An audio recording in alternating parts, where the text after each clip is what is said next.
हात तोंड धुवून झाल्यावर राजीव कल्पनासोबत जेवायला बसला. तेवढ्यात मोलकरीण बीना आत आली आणि म्हणाली, साहेब बाहेर एक गृहस्थ उभे आहेत. ते स्वतःला बाईसाहेबांच्या ओळखीचे असल्याचे सांगतात.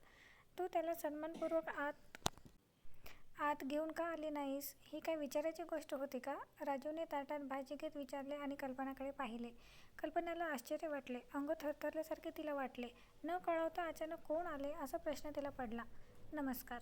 पाहुण्याने असे म्हणताच कल्पना गोंधळली. ही व्यक्ती कधी आपल्यासमोर येऊन उभी राहील अशी तिने स्वप्नातही कल्पना केली नव्हती. मंद स्मित करत राजीव कल्पनाच्या चेहऱ्यावरचे विविध भाव काळजीपूर्वक न्याहाळत होता. घरी आलेला पाहुणा कल्पनाच्या परिचयातला आहे तेवढेच त्याच्यासाठी पुरेसे होते. तो सोफ्यावरून उठत उत्साहाने पुढे गेला. त्याने पाहुण्याशी हस्तनंदन केले आणि त्याला सोफ्यावर आपल्या जवळच बसायला सांगत म्हणाला, ये, तुझे स्वागत आहे.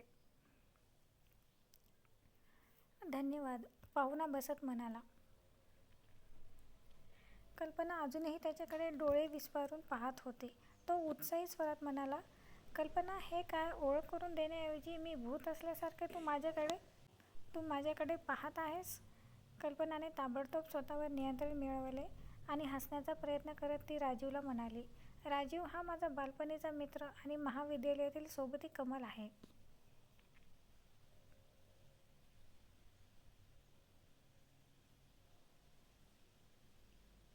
तुला भेटून आनंद झाला. राजीव हसत कमलला म्हणाला. आणि हा माझा वकील पती राजीव आहे. कल्पना कमलला म्हणाली. ओळखतो मी. कमल हसत म्हणाला. तू याला ओळखतोस? पण कसं? कल्पनाच्या हृदयाचे ठोके वेगाने वाढले. तिचा चेहरा फिका पडला. अरे म्हणजे काय? हे काय विचारतेस? कमल हसत म्हणाला. विसरलीस का? तू मला पाठवलेल्या तुझ्या लग्नपत्रिकेवर तुमची नावं होती. अरे मी विसरले. कल्पनाने सुटकेचा निश्वास सोडला. विसरणे ही तुझी जुनी सवय आहे हे मला चांगलंच माहीत आहे, कमल म्हणाला आणि कल्पनाने आश्चर्याने त्याच्याकडे पाहिले. तो हसत पुढे म्हणाला, चहामध्ये साखर किंवा भाजीत मीठ आणि मिरपूड घालायला विसरल्याबद्दल काकूंकडून तुला शिव्या पडायच्या. मित्रांसोबत गप्पा मारताना वर्गात शिकवलेले तू विसरायचीस आणि नंतर घरी आल्यावर माझं डोकं खायचीस. कल्पनाला कमलचा हा विनोद अजिबात आवडला नाही. त्याने सांगितलेल्या प्रत्येक गोष्टीचा तिच्यावर खोलवर परिणाम होत होता. पण प्रत्यक्षात ती राजूसमोर तिच्या चेहऱ्यावरचे हावभाव नियंत्रित करण्याचा अपयशी प्रयत्न करत होती. आपल्याला आयुष्यात एवढी मोठी परीक्षा द्यावी लागेल याची कल्पनाही तिने कधी केली नव्हती.